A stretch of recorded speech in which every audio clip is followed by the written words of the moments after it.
President Trump tonight signaling a dramatic escalation in his crackdown on illegal immigration. Until we can have a wall and proper security, we're going to be guarding our border with the military.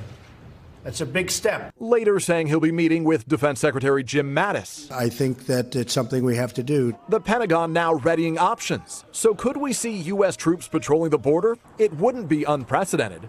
The Obama administration sent 1,200 National Guard members to the southern border in 2010 to combat drug smuggling. President Trump's complaint about weak U.S. border security now in its third day. We have horrible and very unsafe laws in the United States. Despite the number of people arrested trying to cross illegally into the U.S. from Mexico last year plunging to its lowest level since 1971, Mr. Trump is seizing on reports of a caravan of migrants, claiming credit for stopping them in their trek north. I have just heard that the caravan coming up from Honduras is broken up, and Mexico did that. And they did it because, frankly, I said, you really have to do it. Mexican authorities didn't address that claim, but said they were offering protections to some of the migrants and deporting others. The president today also reinforcing his support for Baltic allies, anxious about their own shared border with Russia, repeatedly touting a tough track record, despite having never publicly condemned Vladimir Putin. Probably nobody's been tougher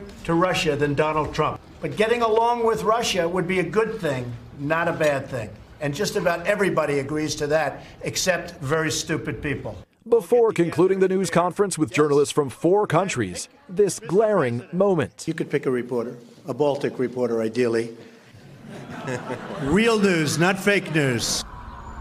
Also tonight, a milestone in the Russia investigation, a lawyer becoming the first person going to prison. A federal judge today making an example out of Alex van der Zwaan, sentencing the London-based lawyer to 30 days behind bars for lying to special counsel Robert Mueller's team. Hey, NBC News fans, thanks for checking out our YouTube channel. Subscribe by clicking on that button down here and click on any of the videos over here to watch the latest interviews, show highlights, and digital exclusives. Thanks for watching.